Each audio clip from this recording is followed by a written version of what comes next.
दोस्तों, आखिर औरत का वो कौन सा अंग हर रात बेशर्म होकर दबाने और चूसने से अचानक अपार धन की प्राप्त होती है। लोग औरत का कौन सा अंग दबा और चूस कर अमीर बन जाते हैं। जो भी मनुष्य औरत का ये अंग दबाता या चूसता है, उसके घर में सदा माँ लक्ष्मी का वास रहता है और महालक्ष्मी की कृपा सदैव बनी रहती है। तो दोस्तों, आज की इस वीडियो में हम आपको एक सच्ची कहानी के माध्यम से बताएंगे कि औरत का वो कौन सा अंग है जिसे हर पुरुष को दबाना और चूसना चाहिए। अधूरी जानकारी विश्व के समान होती है, इसलिए वीडियो को बीच में ना छोड़े। दोस्तों, एक बार की बात है, एक गांव में एक रामदास नाम का एक व्यक्ति रहता था। वो अपनी पत्नी से बहुत ज़्यादा परेशान था क्योंकि उसकी पत्नी बात बात पर हमेशा उसे ताना मारा करती थी। तुम्हारे पास है ही क्या, खाने तक को कुछ नहीं है। दोस्तों, उसके घर में बिल्कुल कंगाली छा गई थी। एक भी रुपए नहीं था और उसके घर में खाने के लिए अन्न का एक दाना तक नहीं था। दोस्तों, एक तो घर में खाना नहीं, ऊपर से पत्नी का ताना। वो बहुत परेशान हो गया था। उसे समझ में नहीं आ रहा था कि वो क्या करे। एक दिन की बात है जब वो अपने घर से एक सुनसान रास्ते पर निकल गया। वो बहुत ही सुनसान रास्ते पर चल ही रहा था कि उसे एक साधु तपस्या करते हुए दिखाई दिया। वो उनके पास जाकर बैठ गया। जब साधु ने अपना तप खत्म किया तो रामदास उसके सामने जोर जोर से रोने लगा। साधु ने रामदास से कहा, पुत्र, तुम्हें क्या दिक्कत है? तुम क्यों रो रहे हो? आखिर तुम्हें क्या परेशानी है? तब रामदास ने साधु महाराज से कहा, हे महाराज, मेरी पत्नी है जो कि मुझे रोजाना ताना मारती है। मैं गरीब हूँ तो मैं क्या करूँ? कितना भी कुछ कर लूँ लेकिन धन कमा ही नहीं पाता हूँ। मेरा एक छोटा सा धंधा था, वो भी पत्नी के कलेश की वजह से चौपट हो गया। वो दिन रात मुझसे झगड़ा करती है। अब तो मैं दाने दाने के लिए परेशान हो गया हूँ। हमारे घर में खाने के लिए कुछ भी नहीं है, इसके अलावा पहनने के लिए वस्त्र भी नहीं है। लेकिन मैं अपने पत्नी को समझाता हूँ कि वो मुझे ताने ना मारे, मुझसे झगड़ा ना करे, लेकिन वो बिल्कुल भी नहीं मानती है। साधु जी, इसी वजह से मैं बहुत ज़्यादा परेशान हूँ। इसी वजह से मैं घर छोड़कर यहाँ आया हूँ। तब साधु जी कहते हैं, रो मत बेटा, मैं तुम्हें एक काम बताने जा रहा हूँ जो तुम्हारी किस्मत चमका देगा। तुम्हें अपनी औरत का सिर्फ ये अंग बेशर्म होकर कर दबाना और चूस लेना है। अचानक तुम्हारे घर में धन की प्राप्ति होने लग जाएगी। तुम देखते ही देखते अमीर बन जाओगे। साधु जी कहते हैं, जो भी पुरुष औरतों का ये अंग दबाता या चूसता है, उसके घर में कभी भी धन की कमी नहीं रहती है और ना ही उसके घर में लड़ाई होती है। वो जो भी व्यापार करता है उसमें हमेशा तरक्की होती है। अब साधु जी ने कहा, मैं तुम्हें औरत के उस अंग के बारे में बताने जा रहा हूँ, जिसे ध्यान से सुनना और अपने जीवन में इस पर गौर करना। तब रामदास साधु जी महाराज की बातें बहुत गौर से सुनता है और कहता है कि जितना जल्दी हो सके मुझे ये बता दो। दोस्तों, तभी साधु जी महाराज उस आदमी को एक कहानी सुनाते हैं और बताते हैं कि एक नगर में एक किसान रहता था। उसके बहुत सारे खेत थे जिस पे वो दिन रात मेहनत करता था। उसके घर में किसान और उनकी पत्नी रहा करती थी। उस किसान और उनकी पत्नी में आपस में बहुत ज़्यादा प्रेम था। उसके घर में किसी भी प्रकार की लड़ाई झगड़ा या कलेश नहीं होता था। इसीलिए उसके घर में सदैव महालक्ष्मी का वास रहता था और उसके खेतों में इतनी ज़्यादा पैदावार होती थी कि वो दिन प्रतिदिन और अमीर होता जा रहा था। उस किसान और उसकी पत्नी ने इतना प्रेम था कि आसपास के लोग उन्हें देखकर जल जाया करते थे। धीरे धीरे उसके पूरे गांव के लोग जान गए कि किसान और उनकी पत्नी में बहुत ज़्यादा प्रेम है। धीरे धीरे ये बात उस नगर के राजा तक पहुंच गई। दोस्तों, किसान और उनकी पत्नी की बात जब राजा के पास पहुंची तो राजा भी उसके प्रेम के काफ़ी ज़्यादा तारीफ करते हैं। वो सभी से बताते हैं कि हमारे नगर में एक किसान और उनकी पत्नी रहते हैं जिनमें कभी भी लड़ाई झगड़े नहीं होते हैं। उन दोनों में आपस में इतना प्रेम है कि मैंने एक ऐसा जिंदगी में कभी भी नहीं देखा है। एक बार की बात है, राजा पूरे नगर में ढिंढोरा पिटवा देता है कि इस नगर में जितने भी लोग हैं वो सभी अपने घर में घी का दिया जलाए। राजा की पत्नी पूछती है, आप ऐसा क्यों कर रहे हो? सबके घर में घी का दिया क्यों जलवा रहे हो? राजा अपनी पत्नी की बात सुनकर कहते हैं, दीपक प्रेम की निशानी होता है। जिसके घर में घी का दीपक जलता है उसके घर में सदैव प्रेम बना रहता है और मैं चाहता हूँ कि जो प्रेम किसान और उनकी पत्नी के घर में है वो हमारे पूरे नगर में रह रहे पति पत्नी के बीच हो। इसलिए मैं हर घर में दीपक जलाना चाहता हूँ। दोस्तों, राजा के सैनिक जाते हैं और हर घर में ये बुलवा देते हैं कि सबके घर रात भर घी का दीपक जलना चाहिए।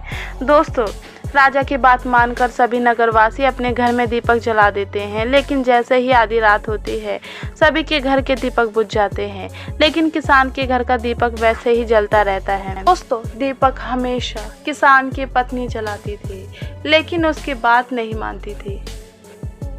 वो हमेशा अपनी मनमानी करती थी, उसका जो भी मन करता था वही काम करती थी, लेकिन किसान को इस बात से कोई भी दिक्कत नहीं होती थी, क्योंकि किसान बहुत समझदार था। किसान सोचता था यदि मैं अपनी पत्नी को रोक टोक करूंगा तो घर में बेवजह ही लड़ाई झगड़ा होंगे।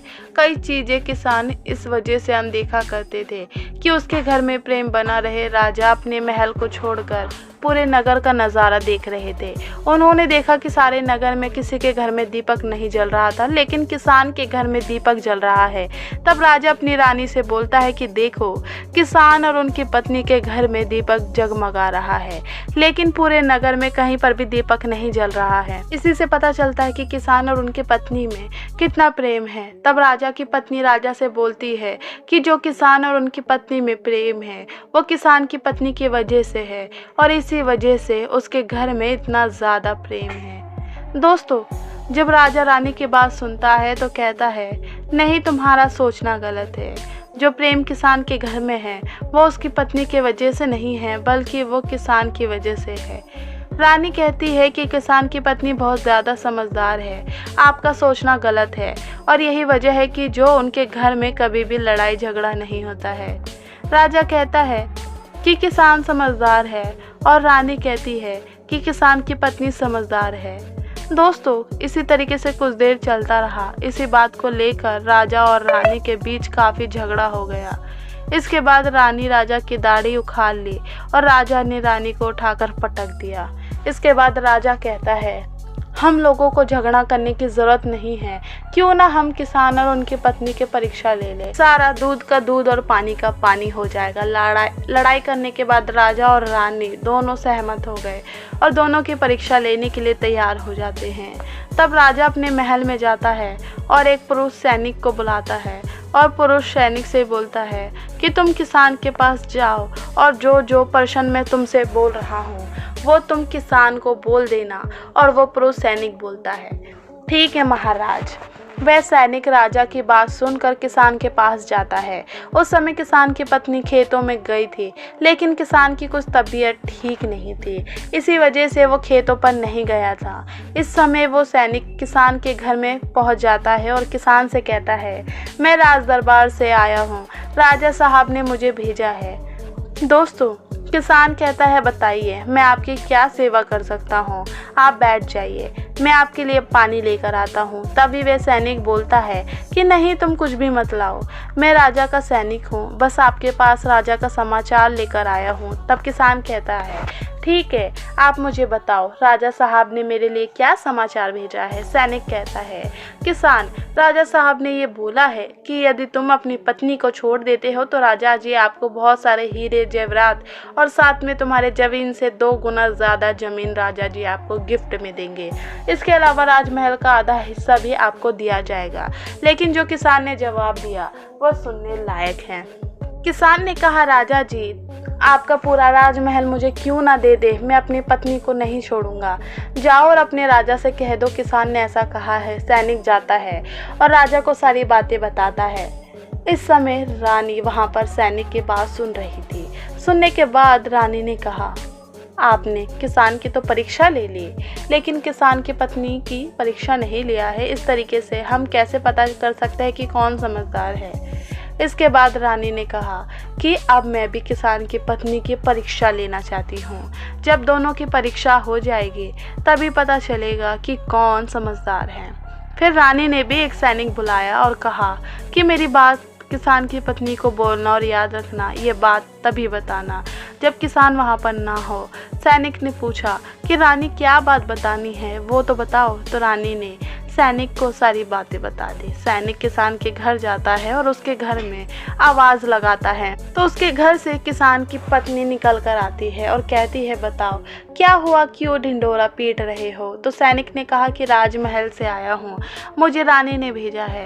किसान की पत्नी ने कहा, बताओ किस लिए आए हो? तब सैनिक ने कहा, रानी ने बोला है कि यदि तुम अपने पति किसान को मार देती हो तो आपको बहुत सारे हीरे जेवरात और रानी आपको देंगी और साथ ही में राजमहल का आधा हिस्सा भी आपको मिलेगा। आधा हिस्सा आपको मिलेगा, इसके अलावा आपकी जितनी भी ज़मीनें हैं वो भी आपकी रहेगी, लेकिन उसकी 2 गुना ज़मीन भी रानी आपको देगी। ये बात सुनकर किसान की पत्नी तैयार हो जाती है, कहती है, ठीक है, यदि मुझे रानी साहिबा देंगी तो मुझे मंजूर है, मैं अपने पति को मार दूंगी। तब सैनिक पूछता है कि रानी को कैसे पता चलेगा कि आपने अपने पति को मार दिया है? तभी किसान की पत्नी बोलती है, मेरे घर में जो दीपक जल रहा है, जब मैं किसान को मार दूंगी तो उसे बुझा दूंगी, तभी आपको पता चल जाएगा कि मैंने किसान को मार दिया है। अब सैनिक किसान की पत्नी की बात सुनकर राजमहल जाता है और रानी को सारी बातें बता देता है। किसान की पत्नी की बातें सुनकर रानी बहुत ज़्यादा अचंभित हो जाती है। राजा और रानी को स्त्री जात से नफरत होने लगती है। उसी समय राजा अपने नगर के सभी लोगों को बुलाता है और कहता है कि मैं चाहता हूँ कि मेरे और मेरे पत्नी की वजह से किसान की जान ना जाए। तुम लोग ऐसा करो, उस किसान के घर जाओ और सारी बातें बता दो और उस किसान को बचा लो, वरना किसान की पत्नी उसे मार देगी। इधर सैनिक किसान के घर जाते हैं और सोचते हैं कि किसान की पत्नी किसान को रात को मारेगी और दिया बुझाएगी। इससे पहले ही हम किसान के घर पहुंच जाते हैं और किसान को बचा लेते हैं। दोस्तों, जैसे ही राजा के सैनिक किसान के घर पहुंचते हैं तो देखते हैं किसान तो मरा हुआ है। तो सैनिक किसान के पत्नी से बोलते हैं कि तुमको तो किसान को रात में मारने के लिए बोला गया था, लेकिन आपने अभी किसान को क्यों मार दिया? तब उस किसान की पत्नी बोलती है कि किसान को तो मुझे मारना ही था, रात में तो मुझे सिर्फ दिया ही बुझाना था, इसीलिए किसान को तो मैंने दिन में ही मार दिया है। सभी सैनिक तुरंत ही किसान के घर से दौड़े दौड़े जाते हैं और राजा रानी को सारी बातें बताते हैं।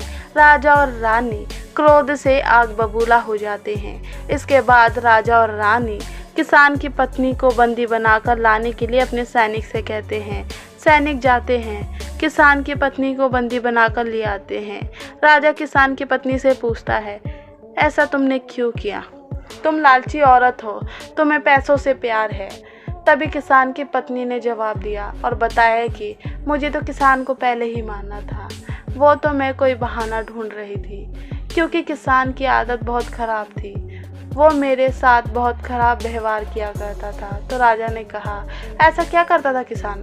तो किसान की पत्नी ने जवाब दिया कि वो मेरे नाक का ऊपरी हिस्सा अपनी उंगली से हमेशा दबाया करते थे। इसके अलावा किसान एक काम और मेरे साथ करता था, वो किसान मेरे कान का पिछला हिस्सा अक्सर अपनी जीभ से स्पर्श किया करता था। राजा ने पूछा, ये बताओ, जब आप लोग गरीब थे तब क्या किसान आपके साथ ये काम करता था? तो किसान की पत्नी बोलती है, नहीं महाराज, तब ऐसा नहीं करता था। तब राजा ने कहा, मैं समझ गया कि किसान ऐसा क्यों करता था। उसी समय साधु जी ने रामदास से पूछा, तुम्हें क्या समझ में आया, औरत का कौन सा अंग दबाने तथा चूसने से लोगों को अचानक धन की प्राप्ति होती है? तो रामदास ने कहा, नहीं साधु जी, मुझे अभी समझ में नहीं आया। तभी साधु जी कहते हैं, अगर अभी समझ में नहीं आया तो मैं आपको फिर बताता हूँ। किसान जो अपनी पत्नी के साथ पहला काम करता था वो है उसके नाक के ऊपरी हिस्से को अपनी उंगली से दबाता था। तो जिस भी मनुष्य के घर में पैसों की किल्लत है उसे अपनी उंगली से औरत के नाक के ऊपरी हिस्से को ज़रूर दबाना चाहिए। दोस्तों, औरत के नाक के ऊपरी हिस्से को बहुत शुभ माना जाता है। इसी वजह से जो ये काम करता है वो हमेशा धनवान पुरुष बन जाता है। दूसरा काम है, जो भी पुरुष औरत के कान का पिछला हिस्सा अपनी जीभ से स्पर्श करता है उसकी किस्मत के द्वार खुल जाते हैं, उसे अचानक धन की प्राप्ति होती है। ऐसा इसीलिए होता है क्योंकि औरत के कान के पिछले हिस्से में माता लक्ष्मी का वास होता है। जब आप ऐसा करते हैं तो माता लक्ष्मी आपसे प्रसन्न हो जाती है और आपको अपार धन देती है। और आपने एक बात तो ज़रूर सुनी होगी, औरतें माता लक्ष्मी का रूप मानी जाती है। यही वजह है इस संसार में जो भी मनुष्य यज्ञ पवित्र काम करता है उसका घर धन से भर जाता है, जो कि किसान भी अपनी पत्नी के साथ करता था। जी हाँ दोस्तों। तो दोस्तों, आज की इस कहानी से आपको क्या समझ में आया कमेंट्स में ज़रूर बताइएगा। और ऐसे ही इंटरेस्टिंग वीडियोस को देखने के लिए चैनल को सब्सक्राइब नहीं किया है तो सब्सक्राइब कर दीजिएगा। मिलती हूँ मैं आपसे और भी इंटरेस्टिंग वीडियोस के साथ। तब तक के लिए बाय। खुद से प्यार कीजिए, खुद का बहुत सारा ध्यान रखिए।